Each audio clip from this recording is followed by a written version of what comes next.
Ernest Ouandié est né en 1924 dans le village de Bana, situé dans l'ouest du Cameroun.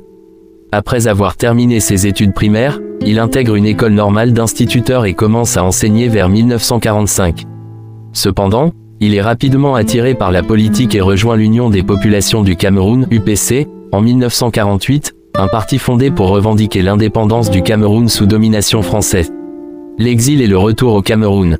En 1955, l'UPC est interdite par l'administration coloniale française, forçant ses dirigeants à s'exiler. Ernest Ouandié trouve refuge en Égypte, puis en Chine et au Ghana, où il reçoit une formation militaire et idéologique. En 1960, il revient clandestinement au Cameroun pour organiser la lutte armée contre le régime d'Amadou Ahidjo, qui, selon lui, perpétue le système colonial sous une nouvelle forme. La lutte armée. Entre 1960 et 1970, Ernest Ouandié dirige la guérilla dans les montagnes de l'ouest du Cameroun.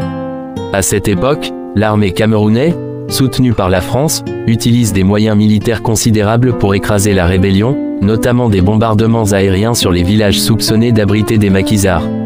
Arrestations et exécutions. En 1970, affaibli par la guerre et isolé, Ernest Ouandié est capturé après avoir été trahi par un proche collaborateur.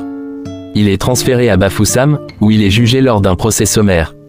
Le verdict tombe rapidement, il est condamné à mort. Le 5 janvier 1971, Ernest Ouandié est exécuté publiquement à Bafoussam, sur la place du marché, devant une foule forcée d'assister à la scène pour servir d'exemple. Héritage. Plus de 50 ans après sa mort, Ernest Ouandié reste un symbole de la lutte pour la souveraineté du Cameroun. Son nom est aujourd'hui associé à la résistance contre l'oppression et son combat continue d'inspirer de nombreux militants et historiens.